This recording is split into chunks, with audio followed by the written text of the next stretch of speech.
Welcome everyone to the Wednesday, I think weekly rankings of sorts, going over the risers and fallers from week one, talking about what that means for week two. Some of the players that I think were a bit of a surprise, not to our guy Jim Coventry, who felt like he was 100 for 100 in all the different calls throughout the week. Everything that we talked about in a training camp and leading up throughout the offseason, I think more or less played out. And I will wear the egg in the face right away. I had talked about Tua Tagovailoa as a start possibly in like a deeper single quarterback leagues. Couldn't have been more wrong about that. I had Tua in one of my leagues over Justin Fields. That was icky. I had I had Trevor Lawrence over Justin Fields as well too, even ickier. We'll start there because I thought Justin Fields was a good play. This is the part that really bothers me, Jim, is that I was adamantly drafting Justin Fields in best ball. It made sense if you're partnering him with like a Trevor Lawrence or a Jordan Love or a Brock Purdy. And if you just guessed it week in, week out, you were going to have a top 6, 7, 8 quarterback play every week. I did not think against the Steelers defense that Justin Fields was going to be that good right away. We knew that Garrett Wilson connection was going to be there. So let's answer this question first. Was the Fields part of this? Justin Fields end up being, I don't know, was that quarterback 5 or 6 or 4, somewhere in that range last week? Was Justin Fields being that level of quarterback in fantasy something that you think will carry over week in and week out? Or was that a Steelers defense that we entered assuming was going to be okay, but not nearly as good as I think the aura of the Steelers has been over the past 2 decades? I think Fields is going to continue to play extremely well. It's a very simplified offense. Garrett Wilson's proven in 3 years now, 4 in the league. He's always double covered. He's always had bad quarterbacks, and yet he's always been productive. And we said Fields has a history with DJ Moore. Fields played 13 games, and that year Moore had 1,360 yards, 8 touchdowns. So Fields is not a great passer, but he was in this game. But he knows how to get the ball to an alpha. In the running, I thought Pittsburgh did great holding him to 12 for 48, the 2 touchdowns, but Fields is going to have bigger games. And if he's running 12 times, there's going to be a lot more yardage for him than that. And then Breece Hall and Joe, we talked about this. There's no way Braylon Allen was part of this story ever. Right. If Breece Hall is healthy, which we said he played through a sprained MCL last year, there is no way. So if you've got 2 meta-humans, and then you got Justin Fields, who has the athleticism, yeah, this is going to be fun. It's frustrating because you have to acknowledge the coach speak. When Aaron Glenn, new head coach, comes in and says, we're going to use a committee. Like, we want all 3 of these guys to get involved. We have no other information to assume he's lying, or if this is, and lying is like a mean way of putting it.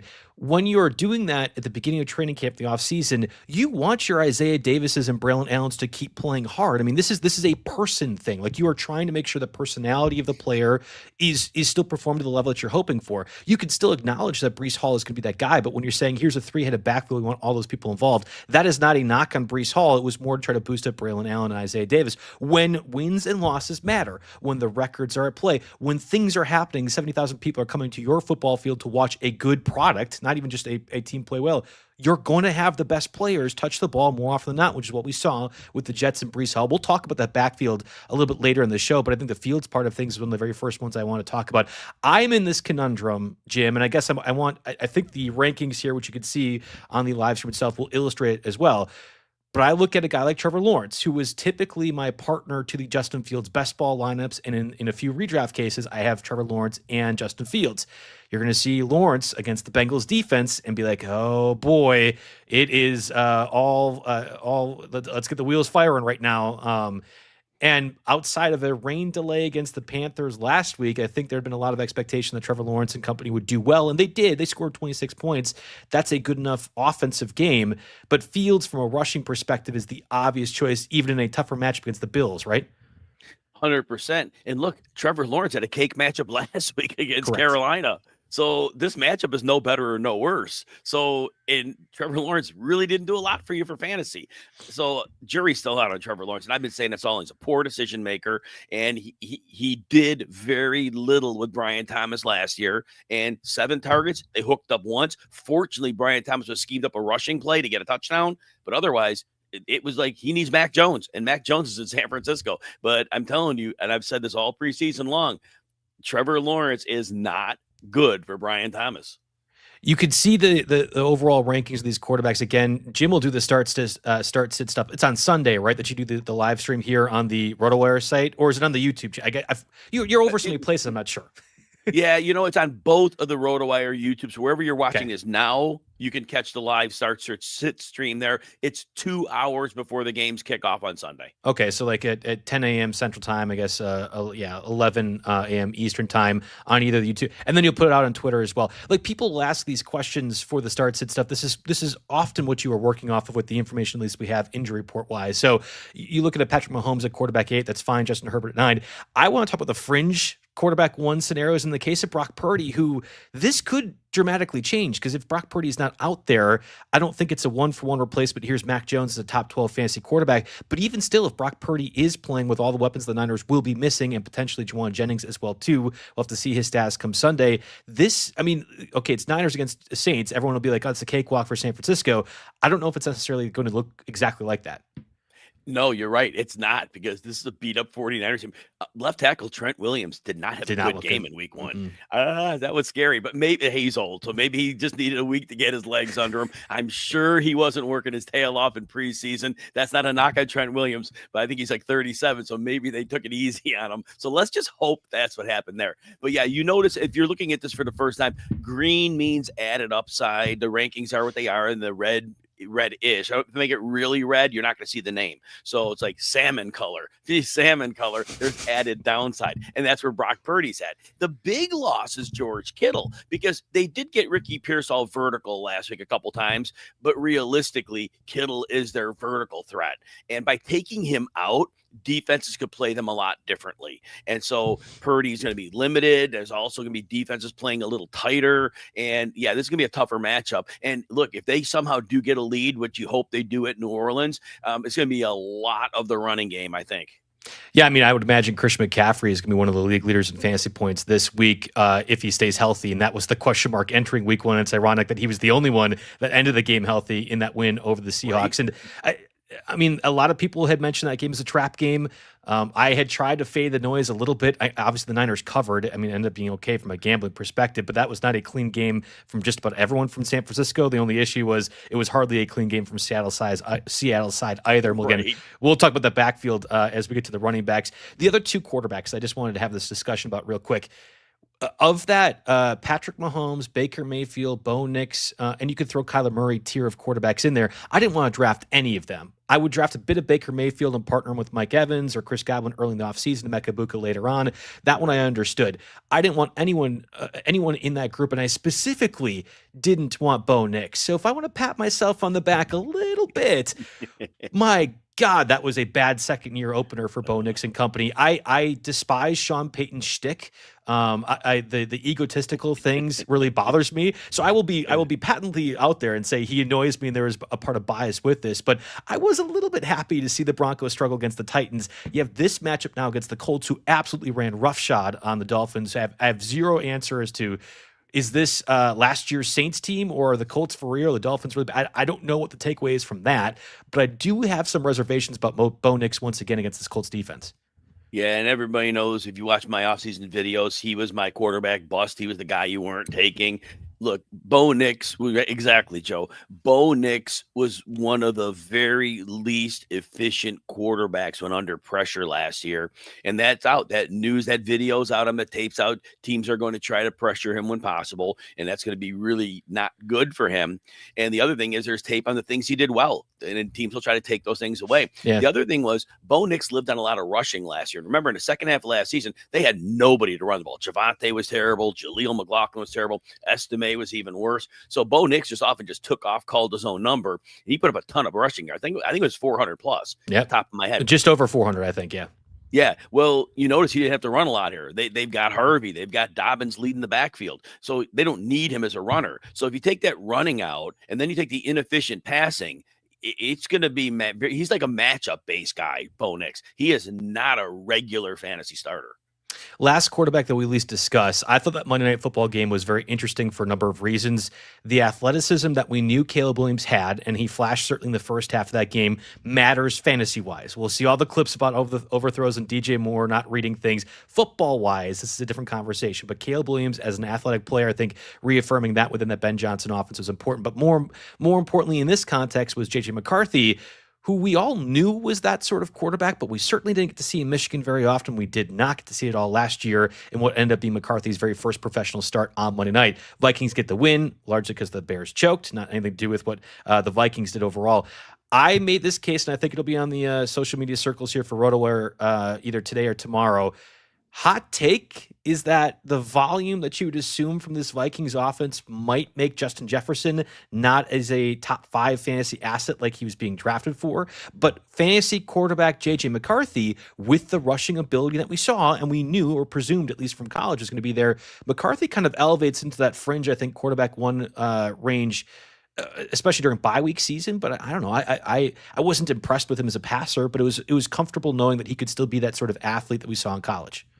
There's no doubt in the underlying that Jordan Mason got a lot of carries. Yes. Jones did, but right when they had to make things happen, McCarthy, like you said, he ran, he converted some touchdowns, so it did work out really well. There's a lot to be learned. I think, look, Dennis Allen, the Bears defensive coach, I thought he coached up really nice in the first half, and I think Kevin O'Connell just basically figured out way to attack him. Maybe Allen took his foot off the gas defensively. It was not the same after that pick six. All of a sudden after that pick six, it was almost like the Bears coasted. It's almost like they knew they won.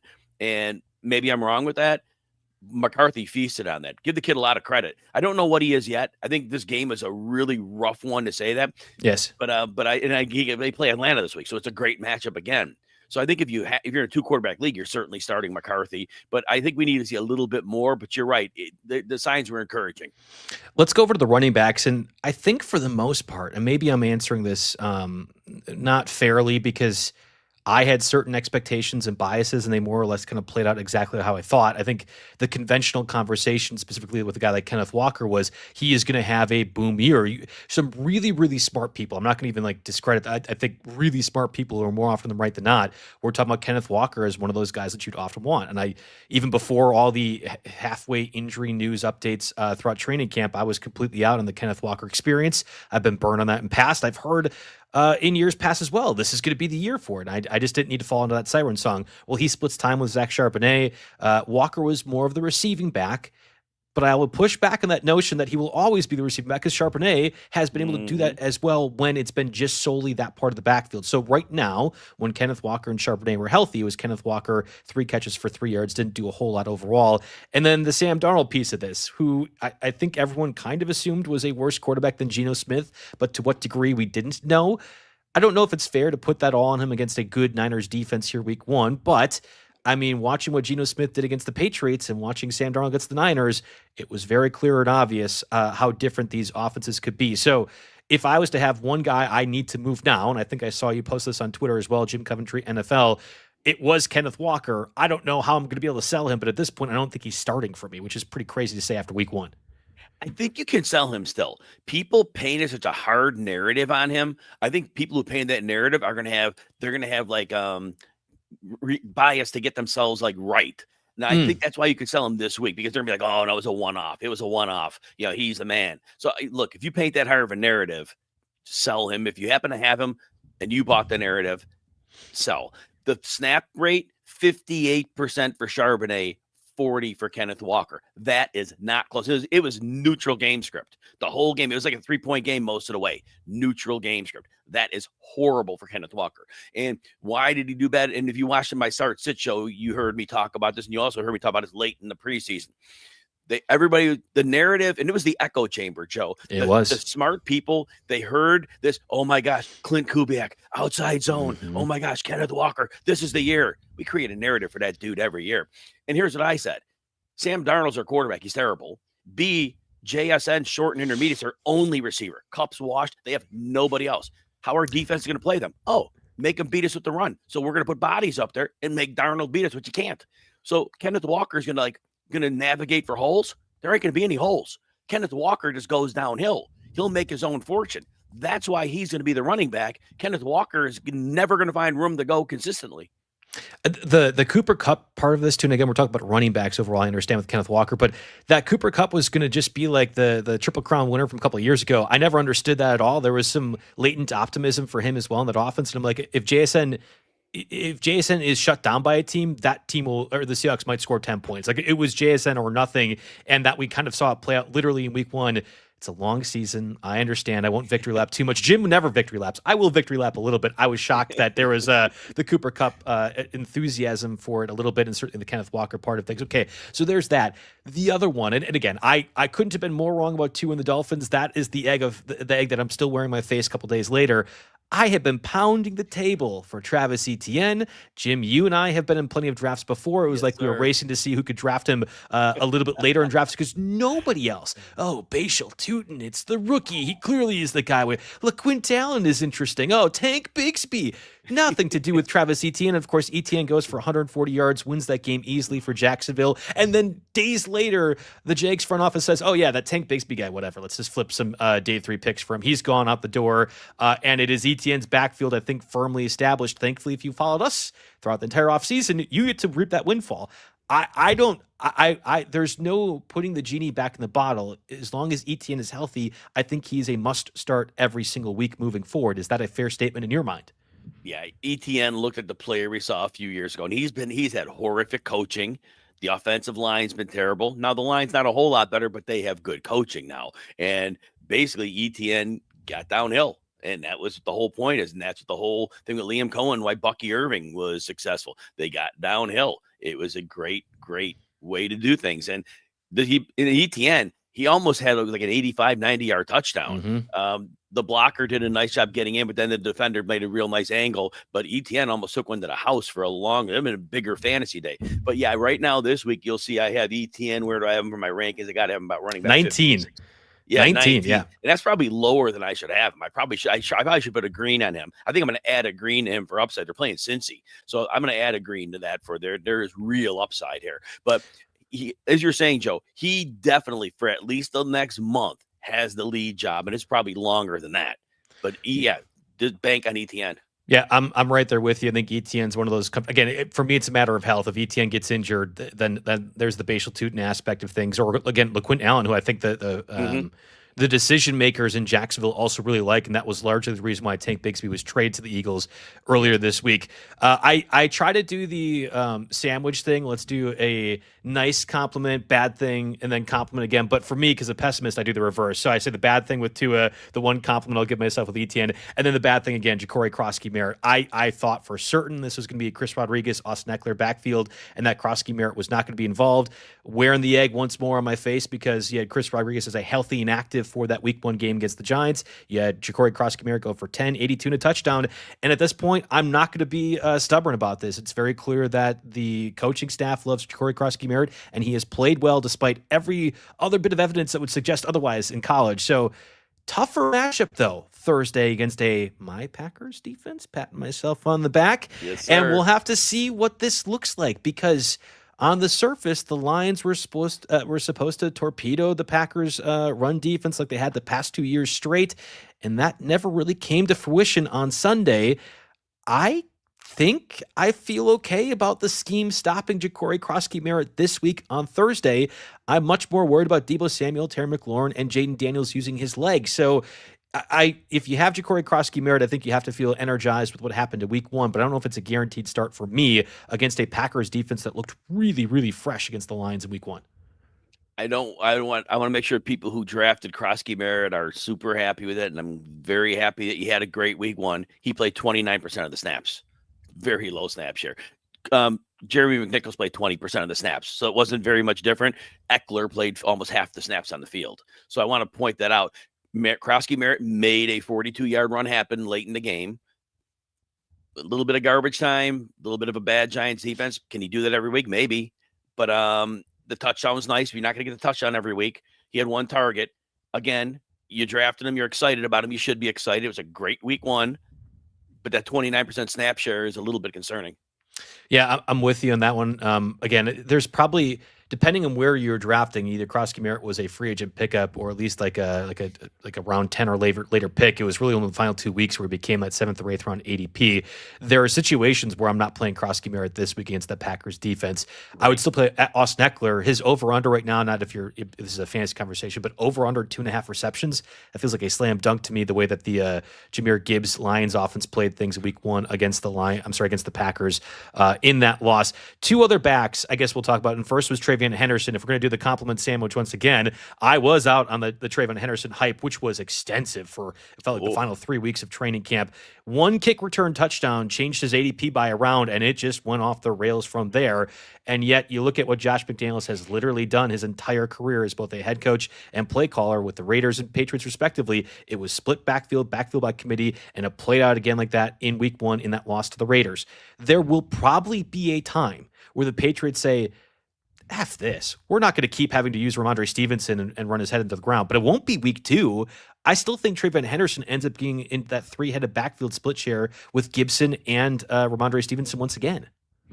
So Stevenson plays 66% of the snaps to 33 for Travion Henderson. So they counted for 100% of the snaps together. So in the carries, 7 for Stevenson and 5 rushes for Henderson, the rookie. Targets did swing to Henderson as we thought, 6 targets, 3 for Stevenson. I guess Henderson played decently with his touches, but we were saying all preseason, Stevenson's getting starter money. He's 227 pounds.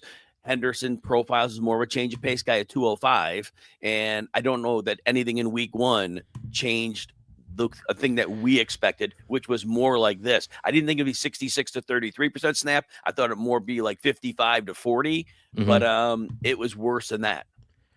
The only other guy that I wanted to talk about was Amari Hampton, and I think we get buried in this conversation because of what happened on Friday. Of course, there's games Thursday, and we're almost a full week now away from this point.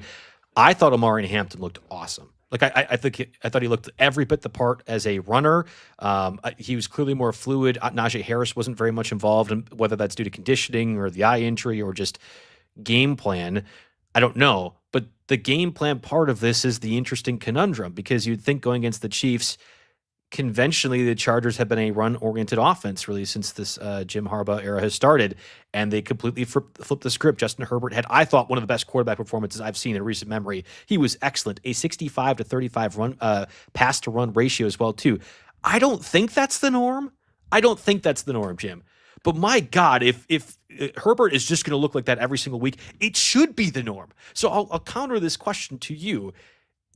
Can we assume Hampton is just not going to get a workload that we were expecting given the 3rd round draft capital? Or will there be a point in time where he gets more involved and the Chargers go back to their career norms, or at least what the scheme norms have dictated throughout the years?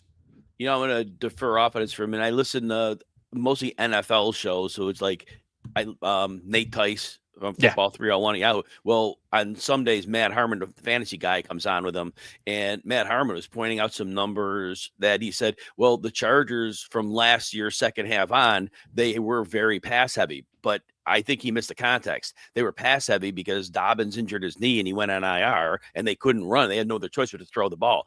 Right. And then what did the offseason tell us? They bring in Hampton, they bring in Harris. They brought in Becton, Lagarde. It told us this was going to be run. But if you were going to tell me that Herbert was going to throw 34 times and there were 18 non-quarterback runs, it was almost a 2-to-1 ratio in a game-neutral script show. This, in my mind, is 1 week. This has to be their plan. Why not put the game on the superstar quarterback as opposed to the running game? It doesn't sound like it was what Greg Roman would do, but how do you argue with that success? And having Keenan Allen in there, you literally got all 3 levels covered. And so what do you do to stop that? So my thought right now, I'm ranking Herbert high this week. I got him as my quarterback 9. I have zero issue with Herbert being that high, I think, after what we saw on Friday. But in the case of Hampton, that's the part. Because actionably, anyone who was drafting Amari Hampton was falling into the rookie hype tornado of things. So again, that's the same for Travion Henderson. Like, whoever drafted Hampton probably isn't moving him week 1. But that would be one of those, if we could have a level-headed, if we could have an open mind conversation.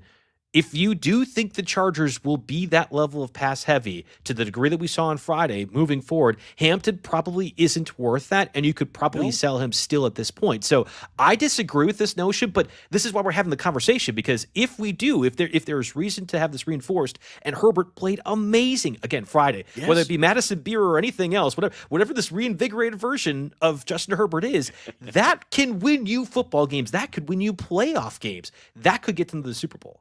And we haven't seen that from the willingness from Greg Roman and Jim Harbaugh to have that happen. but it might be because they haven't had the personnel like Keenan Allen or the other rookies that they've drafted this year. So that's where I'm going with this Amari Hampton thing. Whether it's a start or sit this week isn't the conversation I want to have. Do you move Amari Hampton if you are? The belief that they will pass the ball is far more important to me. So the moving him is simple. He was drafted late as about the running back 14. If you drafted late, if you drafted earlier, you might have got him cheaper than that. But if you drafted him around running back 14, float his name out there. Because if somebody in your league values him as the running back 14, I don't think he's that right now. I mean, unless you think that, if you as a fantasy manager believe they're going to go back to run, I don't think that genie goes back in the bottle. So I think you do trade him at that value because people are always looking for running backs. And so I would see what you could do. Heck, you know what? I would float him out there for Travis Etienne. Interesting, because ETN would have been probably like a 5 or 6 round difference in certain drafts out there. Maybe that's more like 3 or 4. It's something else. I really think Hampton is obviously the best pass catcher, but it's not like Najee Harris can't do that. And again, that was the whole reason why that was a better signing, because if we're upgrading both the Gus Edwards and J.K. Dobbins positions from last year, Hampton is the upgrade over Dobbins, Najee Harris and the upgrade over Gus Edwards. That Najee Harris can do both. That was the selling point. That's why you signed him for 1 year, $6 million early in the offseason when they did. And of course, drafting Hampton later on in the offseason, but getting him the first round is a key part of that too. So let's talk about the receivers. And we've mentioned Justin Fields and therefore Garrett Wilson. I think Garrett Wilson is easily cemented as a top 10 fantasy receiver rest of the way, or at least in the immediate future. Jackson Smith and Jigba being at number 7 for you. I mean, again, this was something that I felt very confident in. I guess, collective fantasy industry, but you and I specifically had these articles and conversations. Here's that second to third, back into the second, early third round tier of receivers. Marvin Harrison, Tyreek Hill, Garrett Wilson, T. Higgins was in that mix. Lab McConkey was like normally the first one drafted of that group. And by the end of the Keenan Allen signing, it was a little bit different. I have been pretty adamantly saying I will take JSN every single time. I didn't want anyone of that group. I wanted the Bucky Irvings and Josh Jacobs and Jonathan Taylors. I didn't want any of receivers. But if I had to, if my roster build made me had to, or maybe may have to, it was JSN. So I'm very happy that we have this sort of start. And looking at the Steelers and the way they played in week 1, I mean, JSN might just be kind of all hands on deck sort of scenario where you're playing him every single situation now at this point. JSN had a 59% target share. That was a pause. I paused because that necessitated a pause. 59%. Will it be that way every week? No, but he could have one of the highest percentages for a season of a player we've seen. Because like I said, we said this earlier in the show, I said all offseason, Kupp is washed. Sean McVay relegated him out of his offense in the last 3 weeks last season. That told you he was washed. Torrey Horton doesn't see a target. He's their number 3. They have nobody. The tight ends, A.J. Barner, beautiful. I don't trust him. Elijah Arroyo got his target or so. JSN is going to be outside, inside. He's going to get every target he can handle because he is the only player they can go to. And because he's a very good dynamic mover, these guys get open. These guys you can't put a defense out there that takes everything away. He's going to get his. And defenses are more worried about the big play anyway. So underneath, you're going to find room. And Smith and Jigba's already kind of proving that early. So yeah, he was a right answer. And I came around to him in August when I realized they have nobody else to throw the ball to. Yeah, exactly it. Again, I think he's an automatic play. It's interesting we had Brock Purdy here at quarterback number 12, but you have Ricky Pearsall at 15. So this is acknowledging there are just so few weapons in San Francisco that Brock Purdy might have his floor a little bit lower in this scenario. But Ricky Pearsall is the part of the floor that rises to that part. That makes that higher. It's not Kendrick Bourne, it's not Marquez Valdez-Scantling, and Christian McCaffrey can do whatever he might do. But when you're talking about Kendrick Bourne and Marquez Valdez-Scantling as answers to the San Francisco offense, that's exactly why Ricky Pearsall is wide receiver 15 this week. Exactly. Right. And I don't need to add much to that. He's like the only game in town. Correct. And he's going to get targets. And New Orleans showed they're scrappy last week. They might not have a ton of talent on their defense, but they're scrappy. And early in the season, those old guys in New Orleans won't look old. They'll look old by week 5 or 6. Right. But old guys usually can come out the gate pretty decent. So they're going to be scrappy. But I'm not Kool-Aid McKinstry's a nice corner, but I'm really not worried. Pearsall's going to get targets. He's probably going to get 10 targets in this game. And if you're going to get 10 targets, yeah. And I don't care if it's Mac Jones at quarterback. Well, we saw Mac Jones with Big Brian Thomas, a superstar. Exactly. People hate me for saying that, but he's going to fire the ball. He's going to stare down a pass rush, and there's not much of a pass rush from New Orleans. So yeah, Ricky Pearsall's in a great spot this week. Couple of receivers that I think we need to have some sort of information understanding within their offensive schemes. One we got an answer for week one, or at least we assume, and one we did not. And the first one being Deebo Samuel, who really played well for Washington in that win over the Giants. Again, Thursday night matchup against the Packers defense, which looked tremendous against the Lions in week one. The short rest right away, although given that it is just week two, maybe that doesn't factor in as much. I don't know how to really quantify that, but Deebo was really the sole focal point of that offense outside of a long run for Ja'Cory Krosky-Merritt. So I have been hesitant to draft Deebo. I think the injury issues are always a concern for me. I didn't quite know if there would be a whole lot of volume for Deebo Samuel either. Well, at least week one, there certainly was. Is this a defense for the Packers, at least from what you saw with the very small sample size of things with this Micah Parsons infused defense? Is this one where you're playing Deebo on Thursday still? I think Deebo is going to be a solid play. And I came around on him in August, the more I kind of crystallized thoughts. And what I said was that we learned at the second half of last season, defenses kind of figured out how they'd approach Jaden Daniels. You don't want him to beat you with the big play. He's a very good downfield passer. And so teams tended to drop coverage, and they gave the Commanders like pretty much what they wanted underneath. And that last year it was Zach Ertz, and Zach Ertz put up nice fantasy numbers, but he can't run. So there was a lot of meat on the bone there. I thought Deebo was a direct replacement for Ertz despite playing a different position, because now if they're going to give you all this room, well, who better with giving him all that space than Deebo, because he may not be the guy he was, but if you're going to play them that way, it's free yards. And that's exactly what happened. Deebo got the free yards. It's like 7 for 77. Yep. And even Green Bay playing them. Green Bay doesn't have good corners. They got some nice safeties, of course, and we know the pass rush coming, but Jaden Daniels can buy a little time there. But I think getting the ball quickly to Deebo Samuel, that's going to try to mitigate that pass rush. So I think Samuel is a high floor play this week. Yeah, I think that's a good kind of illustration of it. Again, that Terry McLaurin might get factored into the offense more as the season progresses, basically missing all of training camp with that hold in. I don't think that cuts into Deebo's workload. And I saw that narrative a little bit on social media. There's probably some truth to it, but McLaurin is a good player too. The reality is the offense can just use more good players. I mean, last year, what Cliff Kingsbury was able to do with basically just Terry McLaurin, it felt like in Zach and the carcass of Zach Ertz carrying them where they did. I think it's impressive. So I'm of the belief that Deebo Samuel being more integrated in the offense is just an overall good thing for the Commanders, and that it doesn't come at the necessity of McLaurin doing things.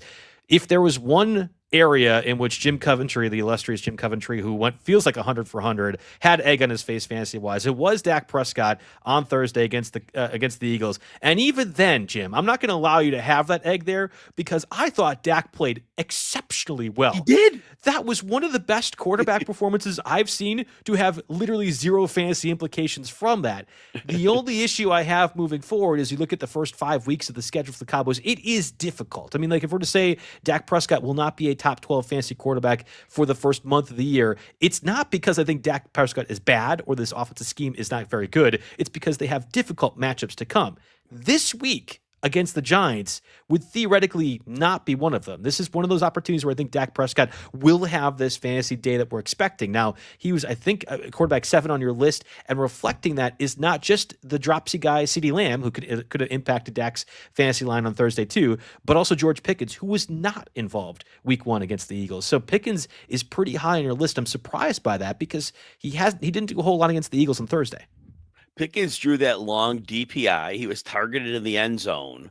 So the day could have gone very differently. I want to point out that game with Dallas. Until the weather delay, that was like an hour weather delay. Dallas was moving the ball up and down the field. After the weather delay, both defenses, look, I can't explain why, but both offenses did not have it going after the weather delay. And that was a quarter and a half of football. So it was like 4:44 left in the third quarter. And 24-20. The over-under sits at 47.5. There had been one punt the entire game. Neither team scores the rest of the way. That is, I don't know. Again, I'm not in the locker room. I don't know how to quantify a weather delay in that regard, but that was wild to go ahead and see. And it kind of played out the same way at Jacksonville and Carolina too, that we had multiple weather delays that impacted fantasy. Was just crazy to me, I think. Yeah, but so you were asking about George Pickens, and then because that, but agreeing with you on that point that yes, the weather delay changed everything. But George Pickens was a featured part of the offense. He was a very critical role, and they did put Quinyon Mitchell on him quite a bit, which that's a very very good cornerback. And I know that doesn't worry me about Pickens, but this week the Giants don't have Quinyon Mitchell. They have just some dudes. And so Pickens is going to be in good shape here. It's going to be fun. Now, I know you might worry about the Giants having a pass rush. That Dallas offensive line, we talked about this, Joe. They retooled. They're not bad. They're not world beaters, but they are not bad. Dak will have time to throw. So Pickens is in good shape here. Somebody in the chat is asking, what does the red and green highlighted players mean? Just again, with Pickens being up there, you want to explain to the listeners what we're kind of doing here with the weekly rankings for this week. Yeah, the rankings are what they are, but the green is added upside. The salmon, because red would make it, or we can't read the names. The salmon is added downside. We could say red. I think everyone understands the colors. My 4-year-old he can't get green and yellow. That seems to be messing him up right now. But I think even my 4-year-old can understand salmon and red difference. We're fine with that. I've been seeing this chat a few times, and I think it actually just jumps into an overall conversation I wanted to have. And we can ask Jonathan's question from a flex play: Travis Hunter, Ridley, or Keon Coleman. If you want to answer that, you can, Jim. But I wanted to use this as a segue to say start-sit questions will be something Jim does on this YouTube channel and the RotoWire Fantasy Football YouTube channel as well on Sunday, 2 hours before games kick off that morning. So if we want to have these more fleshed out, if you're going to do some stinker tinkering throughout the week, Jim will be able to have you set on Sunday, 2 hours before the games actually start. But Keon Coleman, a guy that I was drafting a lot in best ball, didn't get enough in redraft, and I think I'm actually really annoyed at myself for this because I was pounding the table last year for Keon Coleman. I liked him even post-Amari Cooper trade. And due to the injuries or just being a rookie or maybe not really recognizing what Keon Coleman could be for that offense, it never really happened. And I never really got convinced. I never convinced myself to come back to that well here in year 2. And it sure looks like that was the wrong approach. Yes, he had the fluky touchdown catch that bounced off a couple people. But I thought Keon Coleman looked the part. That looked like a first round. I know he wasn't a first round. He looked like a first round receiver, and that offense needed that guy last year. And if Coleman can be that for them moving forward, and more importantly, Jim, if Joe Brady wants to use him like that, that's a really, really big deal for an offense we think is going to be one of the best in the league. Yeah, there's no doubt. Now, the matchup for Keon Coleman may not be great this week. They do have the Jets. They'll still see some of Sauce Gardner. It's not like they'll commit him to him full time, of course, but those plays will be tough. Now, Coleman has a huge size advantage, so I give him that for sure. But yeah, Coleman is that big bodied receiver. They need a ball winner on the outside, and Josh Allen, and you saw it Sunday, he's going to extend plays, and to have a big target with a wingspan like that on those plays, that is a real luxury for Josh Allen to have. I want to point out in the preseason, Keon Coleman, weeks 4 through 8, he was starting to come on. He was averaging like 50 yards a game almost. And then we find out the wrist injury he actually chipped a bone in his wrist. And that explains why he did nothing literally when he came back from that injury. His wrist was probably nowhere close to being able to function. So I always said Coleman is going to pick up where he left off in that week 4 through 8, and he's even better than that due to the nature of the shootout game. But yeah, I have him at wide receiver 38. We were ahead of market on him all summer from drafting, even though his ADP kept creeping up. We were always ahead of market on him just because that opportunity with the great quarterback Josh Allen. One last receiver, and then there's actually a lot, like a loaded tight end section or question that we need to kind of get to. So I want to make sure we save time for that. You had put this on your Twitter again, Jim Coventry NFL. We had mentioned Kenneth Walker as one of the sells as well too. Or guys, if you could trade for it right now, do so. I'm sorry, trade away. Don't trade for Kenneth Walker. Trade away. Jameson Williams was also on that list, and that was one of those that I also faded this year. And I'm feeling a little bit good now. Again, Packers defense outperformed expectation in week 1. My whole issue with Jameson Williams was post Ben Johnson offense. The way Ben Johnson was using Jameson Williams as a gimmicky guy, there was clearly schemed plays and impactful big plays that used Williams' athletic tools. If the concept was, oh, this new offensive coordinator was going to give Williams volume, I never bought that. And we heard that during training camp. That was one of those like hyped up guys that really got, I thought, pushed up a round or 2 by the end of draft season in August. That just felt inexplicable to me. Well, lo and behold, wasn't used as a volume guy at all in week 1. And there was a positive game script for passing to happen. So is Jameson Williams one of those guys that right now you try to trade at any bit of cost, or is there going to be any sort of upside for him as the season progresses? No, and again, Williams, the player we were hard out on, we were saying he's a big fade this year. The interior offensive line was completely turned over, and Jared Goff. I know all quarterbacks are sensitive to pressure, but Jared Goff is one of the most hypersensitive to pressure quarterbacks. And you saw him like ducking his head last week when pressure was coming. He wanted no part of it, and that means you're not throwing downfield a whole lot, and that's a problem. And they're not going to watch slow developing plays. They're going to want quick hitters, but the scheming. Remember how Williams was schemed into great open space by Ben Johnson? You don't just plug another coach in and have that. There are like 5 or 6 coaches in the league that do that. You put some other dude in there, John Morton, and you're not going to get Ben Johnson. That's why the Bears didn't hire, John Morton. They hired Ben Johnson because he's that guy. So yeah, it's going to be unfortunate. The quarterback and the line, that is really going to hurt. And Goff is not a good deep passer unless he has a lot of time. I kept calling John Morton Charlie Morton for like the last 2 weeks of this. I don't even know why I had Charlie Morton in my head for Lions coach. Again, the Packers defense I think played really good, but we can also acknowledge here's 2 new coordinators to a system overall for the Lions that we can give Dan Campbell credit for hiring Aaron Glenn and Ben Johnson to begin with, but also it's acknowledging that it's just a hard thing to do to just be immediately a top 5 coordinator for both sides of the ball right away. So I think that's part of where we're at with this with the Lions. I'm allowing them some grace. That's what the kids call it, Jim. We're giving the Lions some grace throughout week 1, but I have reservations that the Dolphins will just look exactly like they did with Ben Johnson right off the rip. Let's talk about tight ends because I do the waiver wire article for us every week. It's updated daily. I actually have them in my queue. When we are done with this podcast, I think the update will happen like minutes afterwards because I have a few running backs written up.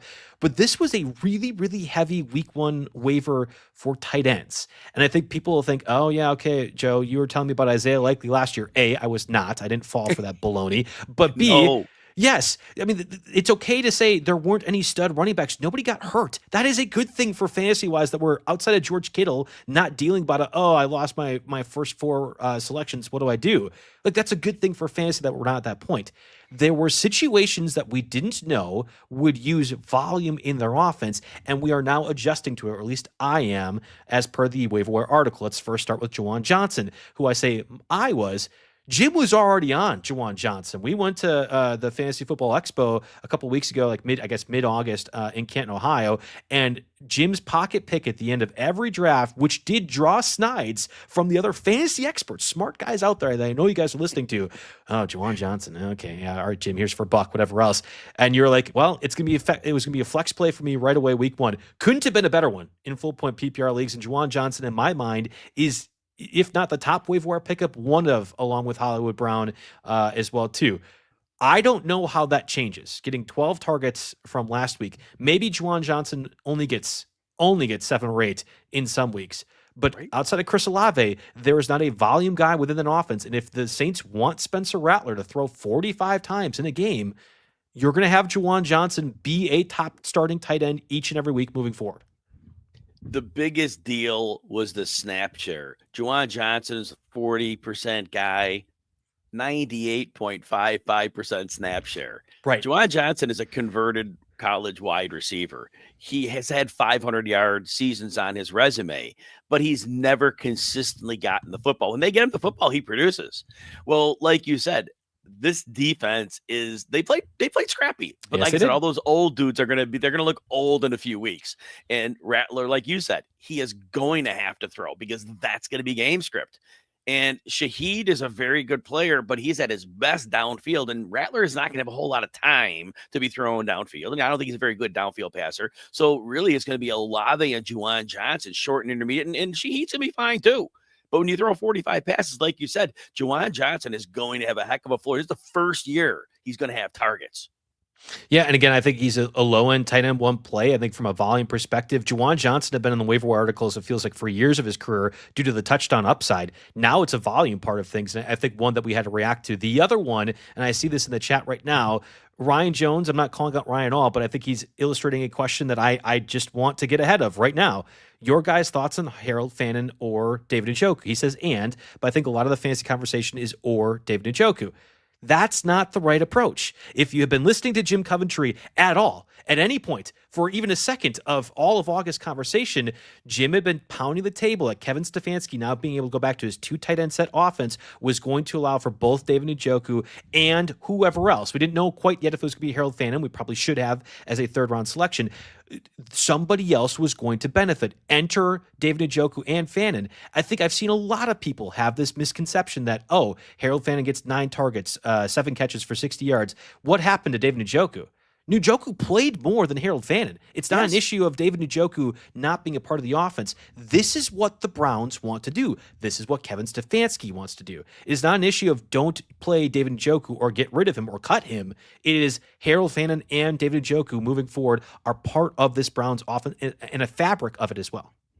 It's a complicated situation because they didn't have a running back, and we think they're getting Quinshon Judkins back. Not practicing today. I just saw that for what it's worth, but we assume he's going to be coming back soon. And when he does, they don't have to be one-dimensional anymore. They can run. So I don't think Flacco's going to be throwing 45 times every game. I think they're going to be able to get to a balance where the attempts go down, and that's going to really hurt the whole pie. But your point is correct with Njoku, 85% of the snaps, 71% for Fannin. But I want to point this out. They were playing Cincinnati. Annually terrible against tight ends. Yes. Stefanski coaches against them twice a year. So do you think the game plan might have been, let's get 15 targets at Njoku and Fannin? That may have just been a game plan. I think Fannin's a very good player. I think he's going to be involved. I think Njoku's going to be involved. But if you told me next week let's say they do get 15 tight end targets. Well, next week it might be 9 for Njoku, 6 for Fannin. They're one over the other. They're both very good. That's the whole point. And the ranking them is going to be tough. There was a lot of the draft process, and I mean, I went to the draft, but I was really, really involved in the draft process for RotoWire. And there's a couple guys, ironically, Dylan Gabriel and Shador Sanders, who not just me, but other smart people are saying, man, those would be really good quarterbacks for Kevin Stefanski. Like if you're worried about arm issues or concerns at all, processing defenses, Kevin Stefanski was going to be able to use those guys well. They go both to Cleveland. There was one other player who's like, okay, who uses their tight ends? Who can use an undersized 6'3" tight end who's at 240 pounds, who's a willing blocker, but also from the small, basically a D2 school in Harold Fannin? It had always been the Browns, and ironically, the Browns draft Fannin where they did, and using him right away in the Kevin Stefanski offense. It's one of those things that I love about Kevin Stefanski, not just as a fantasy guy, but a football guy. He will use the personnel he has most effectively, but there are some guys that are just unicorns for what Kevin Stefanski wants to do, and Harold Fannin being a good blocker, a willing blocker, but also a really, really good pass catcher and intermediate to short route runner. That's literally perfect for one offensive scheme, and it's Kevin Stefanski. So I actually am really excited. I think Harold Fannin is one of those guys that I hope by the end of next week, everyone reads my waiver wire article and picks him up and should be on rosters moving forward. But let's just see it one more week, like you said here with the Browns offense. 2 other tight ends, I think, real quick. Tyler Warren getting the immediate, literally first snap or target, whatever it was for the Colts, immediate workload in that thrashing of the Dolphins. You have him as tight end 4. I immediately looked at him and was like, wow, that's a little bit high. Think about more. Nope, that's correct, because I think Tyler Warren is just going to be used that way right off the rip. And the bigger problem is, who are the dudes beneath them? I mean, look at Hawkinson not getting a whole lot of targets. I love Ferguson, but it's fine. He's not going to be the primary guy, right? Tucker Kraft got the touchdown, but again, 22 pass attempts for Jordan Love. How far does that stretch? And Mark Andrews had his 1 catch, and I think that'll change. Kelsey, 2 catches. He got lucky on a busted coverage. So realistically, Warren's number 4 because he's probably getting volume. And I don't think 5 through 9 are guaranteed any volume. And that's really is more an indictment on the tight end position. Warren was heavily schemed up. He was prioritized. But understand this, and I'm not throwing shade on Warren. Miami may be the softest team in the NFL right now on offense and defense. And I also want to point this out. The Colts last week, were they playing this one for Jim Irsay? Maybe. I don't know. I mean, like, I don't know if that matters. I think they're playing for their jobs. I mean, like if we're saying, how are we prioritizing this? Like everyone could get fired if they stink against the Dolphins, or is it for the owner who had a drug problem? I don't know if I don't think the drug problem, I get it, but I think that he was beloved by the organization. I think they did. And Okay. again, it's a narrative. And I just want to point this out. If Indy comes out and they don't score 33 points this weekend, it's not a perfect game. That's a Broncos thing. That's not at all like an Indy thing. I think the Broncos are just a really good defense, as we saw, I thought, against the Titans week 1. So Right. No. And again, Joe, no argument on that. I just want to point out that Indianapolis, that may have been their emotions. They may have been really wound up to really give one because the owner paid their checks. Yeah. You know what I'm saying? And Right. not that the new owner won't, but or the family. But I'm just saying, just think about it, just see how they do in the upcoming couple games. But I'm happy for Warren. It's a great start. We loved how he was schemed up. Pittman did have an extra target than him. Josh Downs only had 2 targets. Now that's gonna be the question: has Josh Downs been relegated out? And I believe he's their best player as a receiver. I mean, he's an amazing pass catcher. If they're relegating him out, then this continues. But we'll see what happens with that. And I don't know that Jonathan Taylor actually ran enough. I know Giddens got in because of the blowout. Yeah, right. So there's a lot of factors, but there's nothing wrong with ranking Fan. And I'm ranking Warren 4 right now. Yeah, it's certainly a volume thing. The last one I wanted to get to was Jonnu Smith, who I actually drafted post Steelers trade in a bunch of places. In every one of the drafts, he ended up being like tight end 16, 17, 18, 19, fell far too, just way too far. I never understood this. Okay, sure, he's not literally in the best offensive situation possible of his entire career with the Dolphins, but Arthur Smith used Jonnu Smith over Kyle Pitts. Like, this was hot shot prospect Kyle Pitts from a couple of years ago to the detriment of his entire career. We made Arthur Smith a laughingstock, to use Jonnu Smith. So then they gave up draft capital and only have, at that point, DK Metcalf, now Kelvin Austin, to that offense, and Jonnu Smith isn't going to be involved. And I never understood that narrative. He was very quietly a tight end 1 for me, really post-Steelers trade, and proved that, of course, gets the short touchdown. But 5 catches, if Rodgers is going to be close to a 30 attempt guy, and I think he will be, it's going to be by default, I think, Jonnu Smith that's involved more often than not within that offense. You're exactly right, Joe. They brought him in for a reason. And you pointed out 2 years ago, Jonnu Smith, Kyle Pitts playing for Arthur Smith. Those two combined for almost 1,200 yards. The tight end position was 1,200 yards. Smith had 583. Pitts was in the 670 range or something like that. But yes, and then you saw last year, Pat Freiermuth came on. It was like 9.9 PPR points per game from Pat Freiermuth. Arthur Smith is good for the tight end position. Jonnu Smith is an outstanding athlete. He is good, like you said. He's getting volume. And I know Kelvin Austin had a decent game. I get it. He did, yeah. Jonnu Smith's our number 2. Yeah, I think that's it, Metcalf being 1 and Jonnu being 2. That Kelvin Austin can be a fantasy flex play is a big deal, but I think I agree with you. If we're going to just ignore Jonnu Smith as part of the skin, he was only rostered in 31% of Yahoo leagues, which was crazy to me when I did the write-up here on Monday night. You could see the waiver wire article up on RotoWire. YouTube 15 gets you 15% off the subscription. You can go ahead and see that article. Jim will be doing his start 2 hours before game time on Sundays. Jim's going to be live just about everywhere throughout the rest of the week. Thursday, thankfully, gets to be an off day for you a little bit, but we'll have the Thursday game, Packers, Commanders as well. I'll have that on my Twitter, JB Fantasy Sports, getting some starts. It's going to be more like some interesting plays, and I think there's actually a few with Zach Ertz and Deebo Samuel and the Jaden Daniels rushing part. So a lot more content coming for us, but that does it for us in this edition of the Wednesday Weekly Ranking Show. Again, anyone that's doing the start-sit stuff, or I see some trade requests in there, hit Jim Coventry NFL up on Twitter, JB Fantasy Sports on Twitter. Happy to go over that with you guys as well, too. But thanks, everyone, for following along again, and we'll be back this time again next Wednesday.